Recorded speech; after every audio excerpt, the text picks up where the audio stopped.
Hey guys, it's Q&A Tuesday. Today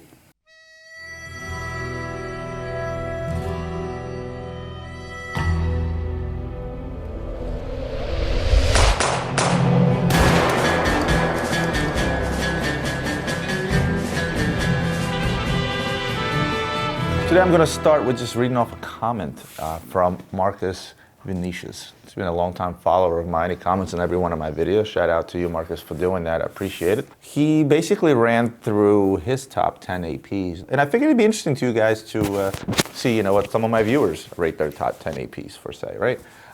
You guys remember the video that I did where I did my top 10 APs. Maybe if you can pop 10 of them on the screen. And now let's talk about what Marcus said. Marcus says his 10 AP collection. Well, he says, first of all, great episode. Thanks, Marcus. And great questions from Russ Johnson. Makes me want to do my own top 10 AP collection. So, number one, Royal Oak Grand Complication, 265552 BC. 2, AP Chrono Blue Dial with the blue crocodile strap, 26331OR. AP 5402 ST, that would be my AP, the A serial. Royal Oak Double Balance Wheel Open Work 15407 ST. Number 5, Royal Oak Offshore Tourbillon Chronograph 264210R. It's too big for me, but it's amazing. I feel your pain, brother. Number 6, Millenary 4101, the 15350 ST. I should know some of these. I know these references numbers off the top of my head. It's kind of scary sometimes. Number 7, Royal Oak Tourbillon Extra Thin Black Ceramic 26522 CE. Number 8, Royal Oak Perpetual Calendar 26574 ST. Number 9, Jules Audemars Equation of Time, this 26003 OR, so you like the rose gold version. And number 10, Royal Oak Chronograph 26320 ST. So I just wanted to throw that little bit of information out there. And guys, feel free to tell me these things. I mean, it's actually interesting for me to hear, and for this becoming more of a two-way street rather than just me blabbing about watches and my top 10s and so on. So Marcus, thanks for hanging out with me all this time. Your comments do not go unnoticed, and I just wanted to put that out there for the world to see. Next question comes from James Robinson. It's a good question. Roman Gray collaboration with Watchbox the other day. Thank you very much. I actually had a lot of fun with those guys. Got a lot of tips in regards to setting up the new studio that I mentioned in one of my previous episodes by looking at theirs, which was awesome. Made me want to do these live on YouTube as well. So next year, there'll be some live feeds coming your way. I have an AP question for you, as I know they are your favorite, mine too. So can you see my dilemma? I have narrowed my purchase to 3 different watches. Currently, I have a Batman and trying to decide if I want to keep a trade up. Option 1. Keep Batman and buy Navy Dial White Face Offshore. Trade Batman and add more money for either the Juan Pablo Montoya or the new AP Ghost Offshore. Your thoughts? So hard because I love them all. I have tried them on and I can pull the Montoya off even though it's larger than the others. Thanks and happy holidays. Okay, so multi-part question. Here's a multi-part answer. Number 1, let's talk about you trading up your Batman regardless of what you decide to buy. I spoke to you guys about taking profits on watches. 9 out of 10 times when you go to resell a watch or trade a watch in, and mind you, there's no difference. When you're trading a watch in or selling a watch, it's the same thing, because essentially in a trade, you're selling a watch and you're buying something else, right? I've talked to you guys about taking profits on watches. Right now is that time where you can take a profit on a Batman. If you bought this thing at retail, and that means you did really, really well, and you can make yourself 40% on your watch, give or take, right? Depending on its condition, hopefully you still have the box and papers. So I'm a big fan of doing that because nothing lasts forever, sort of thing. And even if the prices do stay up over time, that investment or that return on investment still doesn't make any financial sense. So I'm a big fan of taking profits on your watches, right? And the Batman is one of those good watches to take a profit on right now, regardless of whether you decide to buy a less expensive watch or a more expensive watch. Jump back to the end of your question. I can pull the Montoya, even though it's larger than the others, it's not. The Montoya is actually exactly the same size as the others. They measure in at 42 millimeters. In reality, they wear it as a 44 millimeter, but they all the watches you mentioned are actually 42 millimeters, so no size difference there. And last but not least, Navy Dial White-Faced Offshore. So you're talking about the original Navy, I'm assuming, the one that has the white dial with the blue subdials, or AP Ghost Offshore. So the AP Ghost Offshore, this is a very recent watch, just came out, supposedly boutique only, although I know dealers are getting them as well. And right now it's trading through the roof, so you're gonna be paying top dollar for that watch. If you like the Ghost, I tell you to wait. If you wanna go for the Navy, you can get a nice crisp pre-owned Navy out there in the mid-teens, which would make it a great deal. Whether or not you sell the Batman makes no difference. Of course, if I had to choose the 3, I would go with the Montoya. And the reason I would go with the Montoya is because that is sentimental to me. I talked to you guys in the past how I somewhat created that limited edition offshore market going back about 10 years, Montoya was the very watch that I did it with. I saw that watch go from $14,000 all the way up to $35,000. And right now that watch is trading back down at about $25,000 price range, which I think makes it a smoking deal. It's a good looking watch. There's no watch out there like it. It's unmistakably an AP Montoya. It doesn't look like any other AP offshore. Those were the two top offshores that were trading at the time. It was the Montoya and the Barrichello. It was the constant fight. Barrichello was trading slightly more because it came out later. The retails were higher, and the market has already proven itself on limited offshores. And think about it, a watch that originally retailed for $14,700, then $17,900 is still at $25,000. Certainly a hell of a purchase. So out of the three, I would definitely go with the Montoya. Hope that answers your questions. Happy holidays to you. And last but not least, guys, I love these type of questions, so don't be afraid to ask me these things. I don't get to them as fast, so sometimes it's a matter of, look, I really need this answer right away, and you may have already bought a watch or something, but I still love these type of questions because these are, I shouldn't say real questions, but these are real life scenarios where you actually have a dilemma, and I would be happy to answer those dilemmas for you. Let me know how everything works out, and of course, if we can help, give us a call. Next question from Yeti, and I've answered your question before, and you're stumping me here with a word. I'm an immigrant. Let's see. Hey, Roman, do you think the types of idiosyncrasies found in older Rolex models will disappear now that production methods, materials, and quality are more consistent? What will collectors in 50 plus years' time look for to separate the current 6-digit models? Well, let's start with looking up the word idiosyncrasies. A mode of behavior or way of thought peculiar to an individual, a distinctive or peculiar feature or characteristic of a place or a thing. Okay. That's a very fancy word. I couldn't spell it if you paid me, but it's written right in front of me. But in either case, I think what you're referring to, and correct me if I'm wrong, it's the little tiny details, the little tiny differences, especially when it comes to older Rolex, the slight differences in dials, slight differences in hands, different finishes on the markers, right? The different type of looms, different bracelets, different end links, and things of that nature. What you're saying now is that Rolex are becoming a bit more consistent when it comes to that, but are they really, is a better question. Of course, if you look at something like the Daytona, not a whole lot of variations there if you're talking about the stainless steel pieces, right? White dial, black dial. But then you start getting into some of the precious metal pieces, right? And that's when you see a lot of differences in the dial. This is when you also see differences in the strap, right? Rubber straps versus bracelet, right? Although the bracelets are pretty consistent. Jubilee bracelets, they're pretty consistent throughout the model. So I see what you're trying to say with using the big word idiosyncrasies, right? There's just not as many intricate details in current lineups. A lot of the stuff tends to stay a lot more consistent as far as dials are concerned. So if you take a Sky Dweller, it's just a variation in the differences. There's no different markings on the Sky Dweller. You know, you can look at the Submariner, right? You can look at the Deep Seas with the different dials. You can look at the most recent one, the most recent Sea Dweller with the red markings on the dial. So I think that in 50 years from now, and hopefully we're all still around to talk about this, and so am I would be almost 95 in 50 years, right? I think in that 50 years, Rolex will still come out with such a variety of pieces, even though sticking to the same models, that 50 years worth of this tiny little difference, they may not seem as much today in the 6-digit models, will certainly have these slight little variations collected over the 50 years time. Rolex wouldn't be Rolex if they didn't do that. You know, we're gonna see some new materials for bezels, we're gonna see some new materials for dials, we're gonna see some new luminescent materials for some of these things, we're gonna see some new straps, we're gonna see variations in the bracelet. 50 years is a long time. If I went back 50 years, pre 6-digit models, you can certainly come up with a slew of variation. And I don't think that in 50 years' time, there'll be any less idiosyncrasies when it comes to Rolex. Hope that somewhat answers your question. Next question comes from a new follower, Joseph Espinosa. Roman, I found your channel after you were on producer Michael's channel. I've been binge watching your videos ever since. Thank you and welcome. I love all your content information. I hope you don't change your format too much, as I really enjoy the What's on My Desk. Keep up all the great videos. I do also have a question. I was wondering about JLC. I understand they're known for as the watchmaker's watchmaker. However, I feel that they don't get enough love on several channels that I watch. You mentioned them here and there, but never really have them on your desk. As they still consider a powerhouse in the watchmaking, is JLC not as hot in the market because they specialize more in dress watches? Also a general market question, as with any market that goes up and down, is there a better time of year to purchase a watch? I heard Federica talk about having a slower summer in your video together. Is the summer typically so? You're just noticing a slowdown in general? Cheers.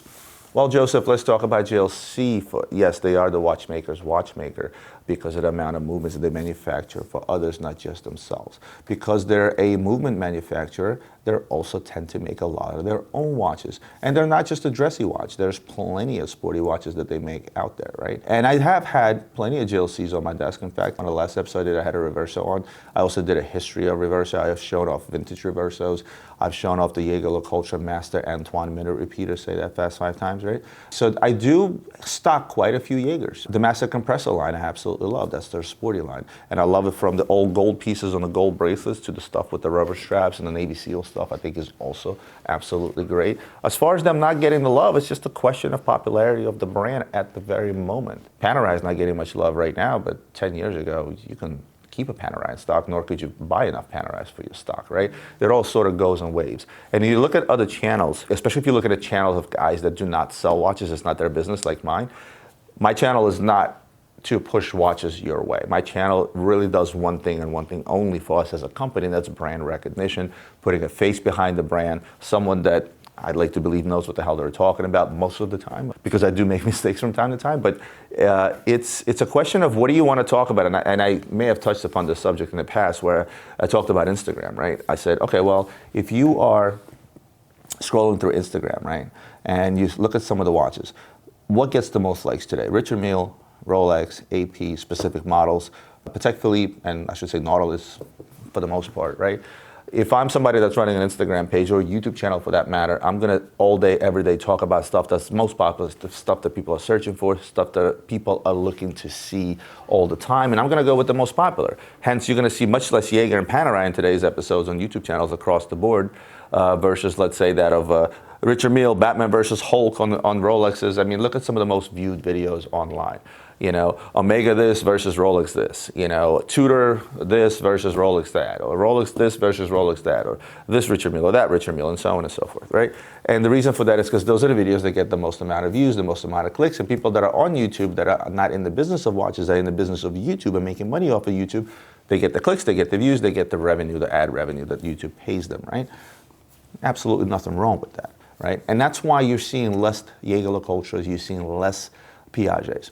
Now flip it to me, who somebody's in the business. If I hold 1,000 pieces in stock at any given time, let's say, how many of those pieces are going to be Jaegers and Panerais and Piagets versus AP, Richard Mille, and Rolex? The answer is pretty obvious. Whatever sells the most is what I'm going to have most of in stock.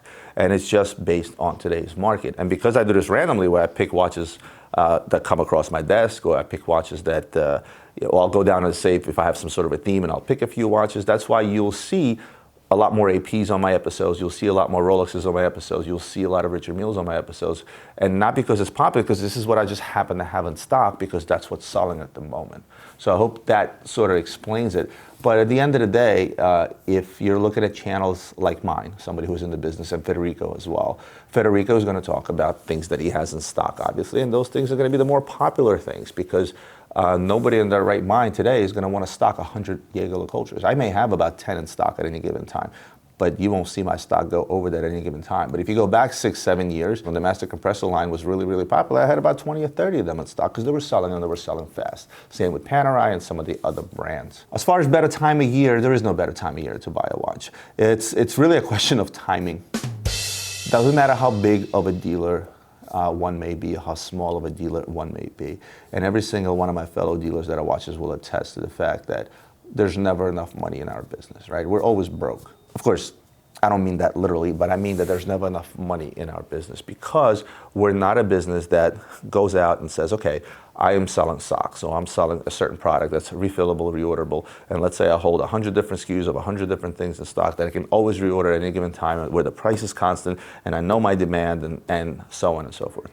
The watch business is different, you know, things change, trends change. For me, it's not as easy as picking up the phone and say, oh, you know what, I'd like to have 20 Richard Milles in stock tomorrow, here's a check. No, I have to go out there, I have to source them, I have to find them. Same thing goes for Nautiluses and Rolexes and things of that nature, right? Majority of the pre-owned stuff is stuff that I get in as trades, right, from you guys, from my clients. So it's not like I can get out there and order a specific pre-owned watch, right? But why is there never enough money? Because there's no rhyme or reason in how things get bought.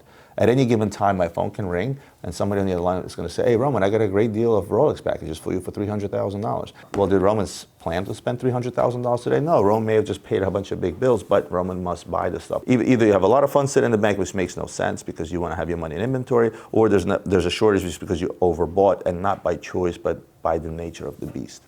Which brings me to an answer to you. Oftentimes, you may just get lucky when it comes to timing, and that is by going to a dealer that has a particular watch you want, and if it just so happens that that dealer had that watch in stock for a while, had bad luck with it, can't sell it, or he needs money to purchase something else at the moment, he'll come off of it at a great price for you, and you can always find a smoking deal.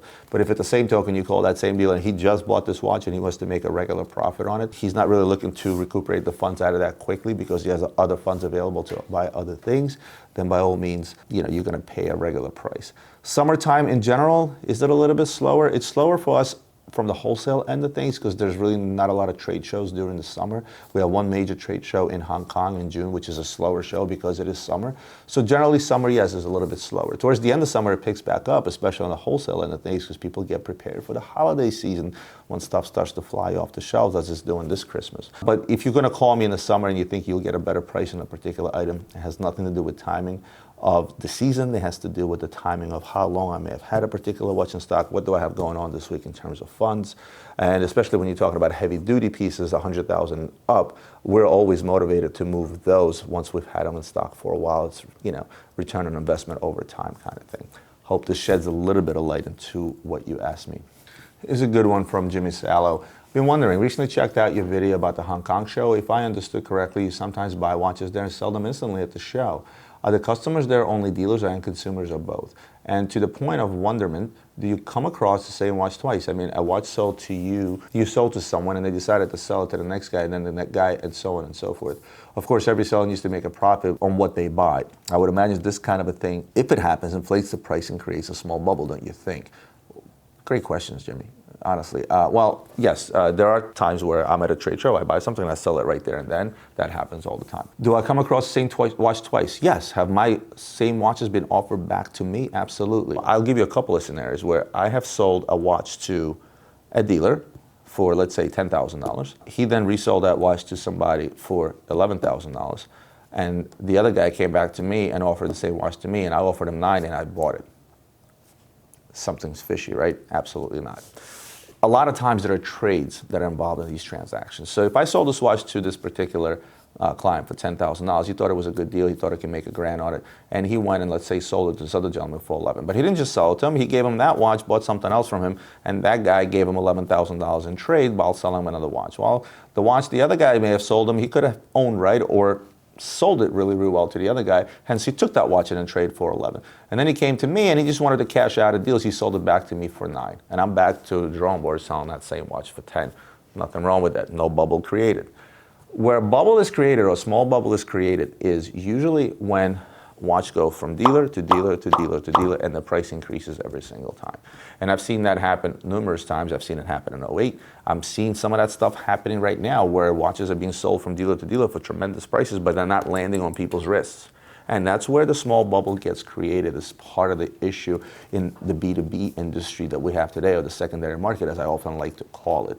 That's when you're going to see, signs of a bubble, when these watches continue going up in prices and it's sort of fake. I look at some of my dealer chats 3 or 4 months ago when Nautiluses were seemingly climbing by the hour. 1 week I saw a gold Nautilus trading at 150, and 2 weeks later I saw it trading as high as 190, and dealers are buying it among themselves. And I'm sitting there wondering, is any of these watches actually landing on people's wrist? For the most part, a lot of them still do, because a lot of these dealers in the industry today, they buy these things on call, especially speculative pieces, right? Pieces that are seemingly going up in value all the time, or trading at double their value and things of that nature, because any smart dealer would be afraid to stock a rose gold Nautilus at the height where it was at 185, 190. Most likely they bought it and put it on someone's wrist because somebody really, really wanted one and they were willing to pay all the money. But there are some dealers out there that pay top dollar just to have stock, right? There's dealers out there that will have nothing but the hottest, latest, and the greatest Richard Mille's, Nautiluses today, Royal Oaks, and things of that nature. They pay top dollar for them, but they also charge top dollar for them. So on the flip end of things, they really attract the retail clients out there that are willing to pay anything for watches just to have them. And at the same token, for dealers, they know that, look, if I need one of those watches, odds are this guy will have it. Yes, his price is going to be terrible, but he will have it because this is what he does. I used to follow that business model back in the day, especially with limited offshores. And let me tell you, at the end of the day, it doesn't pay to have all the hottest and latest and the greatest and only that in stock. And the reason for that is because your margins dwindle down to absolutely nothing. You end up selling a $100,000 watch and making $2,000, which is really not acceptable on that type of transaction, considering all the risk involved and the amount of money you have to put into that stock. And then what I've also seen, as far as watches coming back, is I've seen watches come back from retail clients. Watches that I've sold to a retail client that he then went and traded somewhere else and went to another dealer, or however many deals in between, or maybe just one.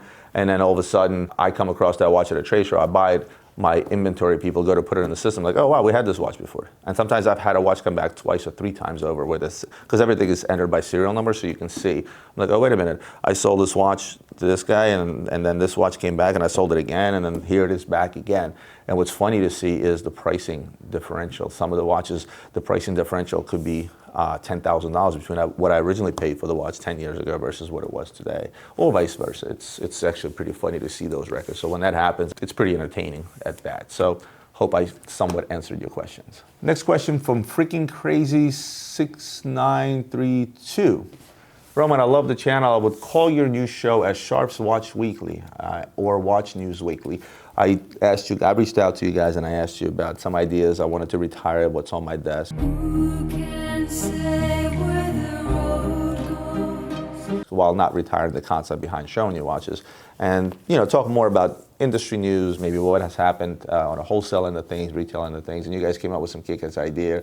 And here's one right now, Sharf's Watch Weekly or Watch News Weekly. Another one of my viewers came up with the Sharf report, which I really liked.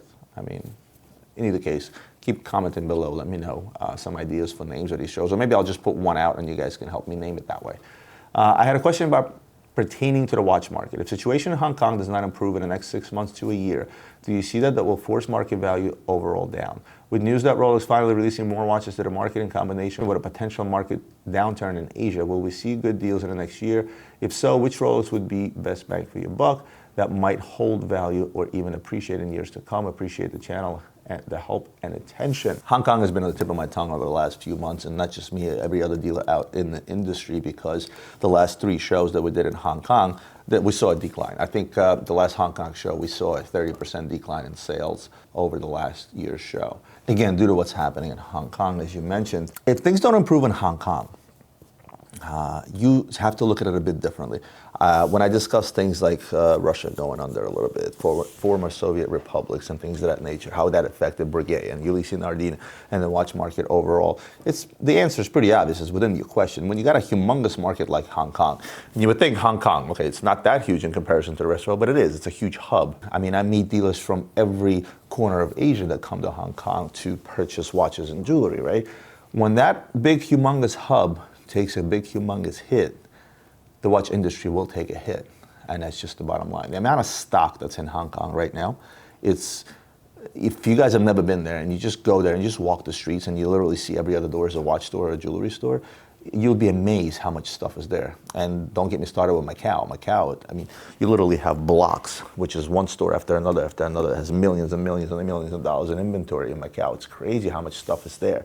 So when things stop selling, their prices will come down, because eventually these dealers will not be able to sustain the type of inventories that they have, and they're going to have to start cashing out of some of the stuff at a loss, so prices will come down. Whether or not that's going to happen, I don't know. I do have a crystal ball now, thanks to Ian, and hold on. Might as well bring it, right? I do have a crystal ball, thanks to Ian, but my crystal ball is drawing a blank in regards to what's going to happen next year in Hong Kong. I'm hoping that everyone will settle their differences there, and really not for the sake of the market, but for the sake of the people. I think Hong Kong is a great place. I would hate to see it go down in fire and flames, and along with all the violence and everything else that came along with these riots recently. As far as with news that Rolex finally releasing more watches into the market, where did that news come from? I don't know where that news come from. I certainly don't believe that Rolex would go out there and finally announce and publicly announce that, unless I absolutely missed something. But I tend not to believe hearsay things. I always said the same thing. Anybody out there that tells you, well, they're only producing so many of these watches this year, and next year it's going to be only so many of these, and now they're bumping the production on this. If anybody that tells me that, I know they're lying, because nobody really releases that type of information. Certainly the manufacturers do not. And which Rolex would be the best bang for your buck that might hold value even appreciate in years to come. My glass ball will tell you one thing, that in general, Rolex is the one brand that tends to hold a value over time. How much time and the timing of when you want to buy and sell is what's important. Because most people, when the market is high, will never sell their Rolex because they see it going up in value hourly, daily, or weekly, or yearly, which doesn't really matter. And usually people tend to sell their luxury goods when they need the money, right? Not a whole lot of consumers out there sell their watches when they go through the roof in terms of value. They like the fact that they bought an Rolex at retail, and now it's trading at double its retail value, and they're happy wearing it, and it makes them even more happier when that happens. So, if you're out there looking to buy a Rolex, pretty much any Rolex out there today is a safe bet long term. Whether or not you choose to sell it when it goes through the roof or when it goes up in value, that's really up to you. Hope that answers your question. I'm going to finish off with a good question and comment from Farhan Mashoud. Great video as always. Thank you. I have two questions. Why is the Yachtmaster 1 less desirable than subs and GMTs? Number two, where I'm from, they have Hulk, Pepsi, Batgirl, and Daytonas on display. You can try it on, but it's not for sale. When I asked why not, salespeople would say the watches belong to Rolex and will be returned to Rolex. Reason for display is so that people can try it on so that they won't be disappointed. Walking in a Rolex shop and not see the sports models. What's your take on this? Can I go with the second question first here and call bullshit? If a dealer has a Rolex on display, that means that's part of his stock and it means it is for sale. What they're not telling is that they're holding out those pieces for those that go out there and perhaps want to buy a more expensive watch, and alongside with it, they'll throw in a give me like a Pepsi, like a GMT or a Batgirl or a Daytona. I guarantee you tomorrow is an experience. Walk into that store and say, look guys, I want to buy a diamond bezel President. Well, I want to buy a baguette bezel Pearl Master and Platinum, watches that are $60, $70, $80, $100,000. But if you guys are going to sell me that, I also want a Daytona. They will gladly sell you that Daytona right off that display. You'll see how quickly they'll take it off, and you'll see how quickly they'll sell you that watch alongside with the expensive watch. If you are customers of theirs for years, and if every single year you spend a significant amount of money with that dealer, I guarantee you those guys also get their choice in any one of these watches. I'm a little surprised that they actually put them on display, right? Because normally they hide these watches in the back and they sort of pull them out for those special clients. Again, just as an experience, I'd be curious for you to go into that store and do just that. Look guys, I want to buy this $85,000 Rolex, but along with it, I want a Batman to give as a gift to my nephew or something like that. I guarantee you they'll sell it to you. As far as Yachtmaster 1 less desirable than subs and GMTs, with Rolexes, it seems to me over the years, and again, this is just my opinion, that if it's not hot right out of the gate, it doesn't stay hot. At the time the Yachtmaster 1 came out, there wasn't that crazy craze on stainless steel Rolexes, right? I think at the time Yachtmaster 1 came out, the craze was on, I'm going to say, dates. Probably was around that time, right? Of course, along with some of the more vintage stuff, like vintage Daytonas and things like that, although they weren't fetching that kind of money as they are today. But if you're not hot out the door, it's very hard to become hot later. And because the general public opinion, the minute they see those watches out there discounting, and the minute they see them reselling not so well, it's very, very seldomly that a watch will then shoot through the roof for some reason or the other. And that's really the biggest issue. The reason the Yachtmaster 1 wasn't as popular right out of the gate is because of the platinum bezel, and it made the watch more expensive. I don't remember what it originally retailed at, right? And people sort of shied away from it. They didn't see the value in paying extra money for platinum on that watch. Therefore, it sat in cases, it then discounted. People sold them at a discount. When people bought them at a discount, went to resell them, it was resold at a further discount, sort of like a slippery slope. And it's very tough to get back up on that slope. Plus, personally, I think that that particular Yachtmaster is not the best looking Rolex out there, which is also very important. Just not that good looking of a watch, most will say, right? They did have a little bit of a rebound when they came out with that new one with the blue dial. That actually traded close to list. Nevertheless, it still didn't do wonders for them. The Yachtmaster 2, however, is doing extremely well. The yellow gold, I guess the white gold is not doing so well. The two-tone is doing well, and the stainless steel certainly is doing well, due to the fact that it's a nice large watch, right? There's not a whole lot of large Rolexes out there, and the Yachtmaster 2 is certainly one of those that people tend to reach for when they want a larger Rolex. Slippery slope is really what this is about. Once you didn't make a name for yourself from the beginning and you have a history of discounting, it's very, very tough to get up there and become that collectible. Hope that answers your question. Guys, that's it for me for today. I'm gonna take my crystal ball, put it back on my credenza over there. As always, comment your new questions below, like, share, comment, subscribe, do all those wonderful things that help my channel grow. And I'll see you guys next Tuesday.